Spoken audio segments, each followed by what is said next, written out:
يؤمنون بما أنزل إليك وما أنزل من قبلك وبالآخرة هم يوقنون. Tenhle díl bude opět hodně speciální, protože v něm uvidíte něco, co si troufám říct, že jste ještě nikdy neviděli, ani možná jste nevěděli, že něco takového vůbec existuje. A ten díl bude o závěrečné ceremonii. Jak už jste viděli v minulých dílech, tak ceremonii jsme měli hodně. Zabili jsme černou slepici, zabili jsme jiný slepice kvůli základům a tak. A poslední zvíře, který jsme bohužel zabili, tak byla koza. A proč vůbec koza a tak? Ta závěrečná ceremonie, ta vlastně je to v Indonésii taková velká tradice a těch ceremonií je strašně moc, ale tahle ta přímo, co jsme dělali my, tak se dělá, když dokončíte dům, tak vlastně se pozve veškerá komunita okolo, vaši třeba kamarádi nebo známí, ale hlavně ty sousedi, hlavně starosta, prostě tyhle všichni lidi z vesnice. Dělá se prostě taková ceremonie a oni vás pak díky tomu přijmou mezi sebe. Prostě jste součástí té vesnice. Takže to je na úvod, jak vlastně proč se to dělá. A jak to probíhalo u mě. Bylo to docela vtipný. Ráno jsem se takhle probudil a vidím, dneska bude ceremonie, takže tady máme kozu, kterou podříznou za chvíli.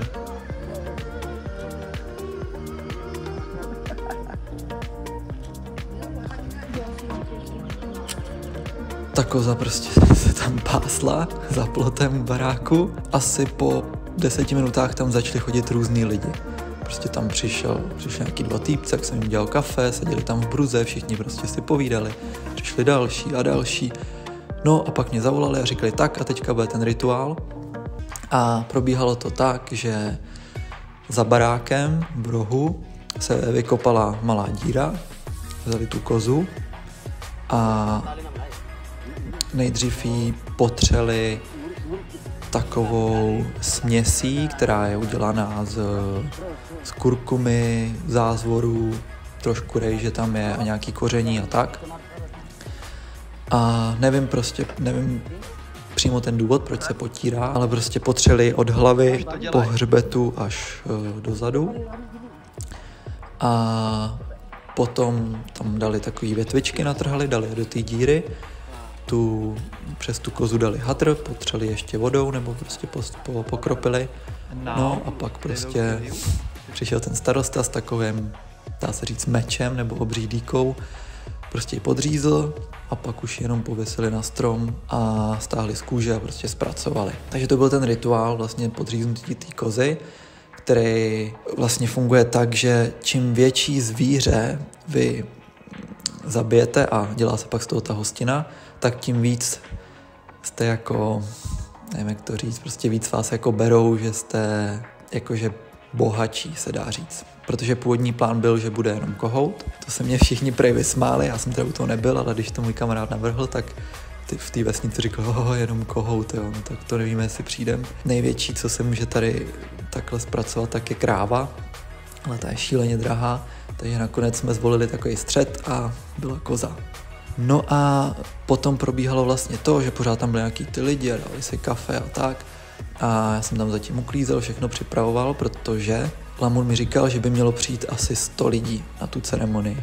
Z toho já jsem znal asi 4 nebo 5 lidí. Jinak tam prostě byli lidi z okolí, který jsem třeba ani nikdy neviděl, nebo možná oni mě viděli, oni mě znají, ale já je neznám. Takže to bylo fakt zajímavé, jestli přijde tolik lidí. Tu hostinu, tu ceremonii, to mají prostě v Indonésii všichni rádi, je to tam celkem běžný. Ceremonie se dělají nejenom na stavbu, ale třeba pohřeb, svatba, mešita, když se postaví, nebo když někdo třeba jede do Meky a takové věci. Takže všichni to jakoby prostě, pro ně to není nic neobvyklého, oni prostě s tím žijou a hlavně to dost dobře umějí. Takže to probíhalo tak, že všechno měl na starost můj kamarád Lamun a jeho manželka s dalšíma ženskýma dělali jídlo, připravili jídlo a vlastně přes den se zpracovávala ta koza, ta se nějak uvařila a tak. Kelompok saya, brother, ya. You have to make a lot of coffee. Kill one buffalo. But we killed the goat Oh, okay. in the morning. Yes. Me, when I had my House celebration, 2 goats. Goats? Yeah, goats, chickens, veggies. No a pak prostě odpoledne začali chodit všichni ty lidi a nakonec si myslím, že finální číslo bylo asi kolem 60-70 a co vlastně bylo hrozně zajímavý, takže ta první část ceremonie se dělí na muže a ženy. Muži, prostě my chlapi, jsme seděli u baráku na takových, dá se říct, karimatkách. Prostě jsme všichni seděli v tureckém sedu. Tak jsme seděli u jedné části budovy a na druhé straně zase byli ženský, kteří se prostě bavili spolu a nosili pomalu jídlo do baráku a prostě to tam připravovali.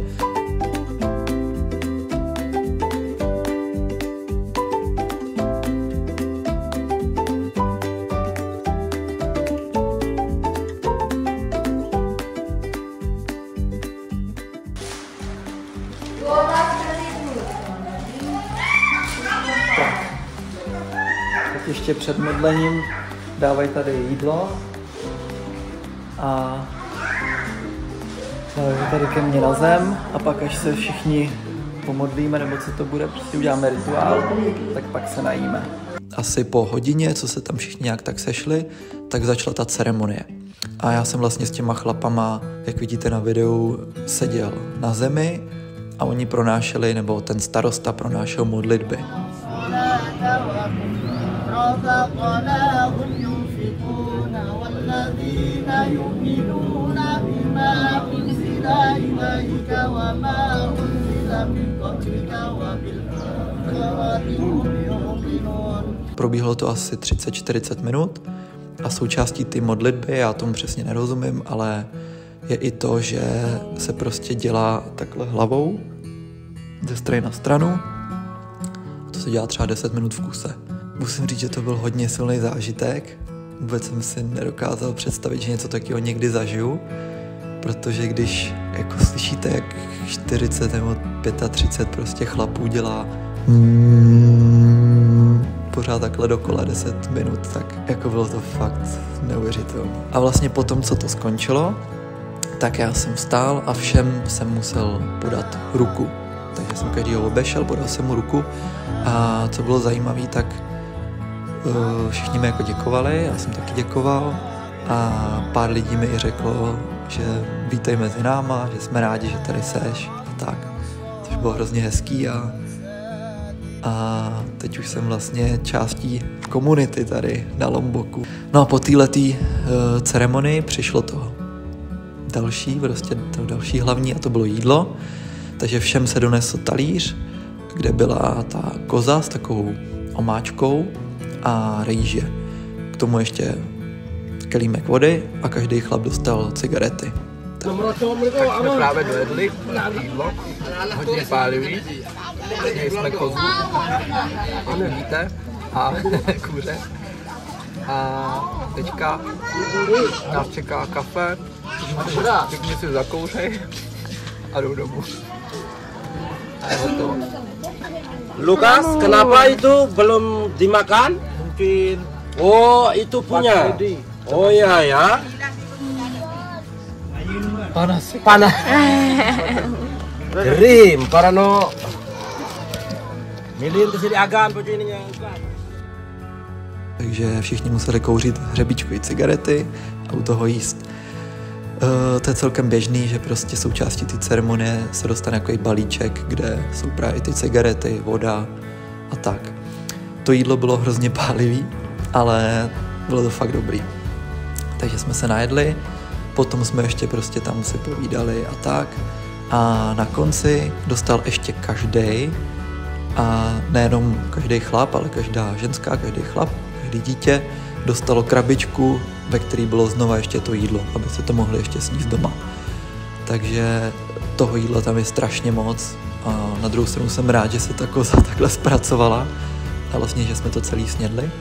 Ještě já osobně jsem během té ceremonie provázel ty lidi po baráku, takže oni se tam dívali, jak to vypadá, ukázal jsem jim všechny místnosti, děti tam všude lítaly, rozlejvali tam věci na zem, skákali po gauči, všude byla rejže a bombáčky a... Myslím, že celý barák půjde do pračky zítra. Čistýma nožičkama určitě. No, byl prostě šílený bordel. Ale byl jsem rád, že všichni přišli, protože bylo to hrozně hezký, že jsem něco takového mohl zažít. Myslím si, že na to budu hodně dlouho vzpomínat. I můj gauč na to bude vzpomínat dlouho. Teď už jsem prostě opravdovej Lombočan. Takže těšte se na další díl, protože můžu prozradit, že další díl už bude tour celým hotovým domem. Tak jo, díky, že jste sledovali všechny díly a těšte se na ten největší další díl. Díky. Čau.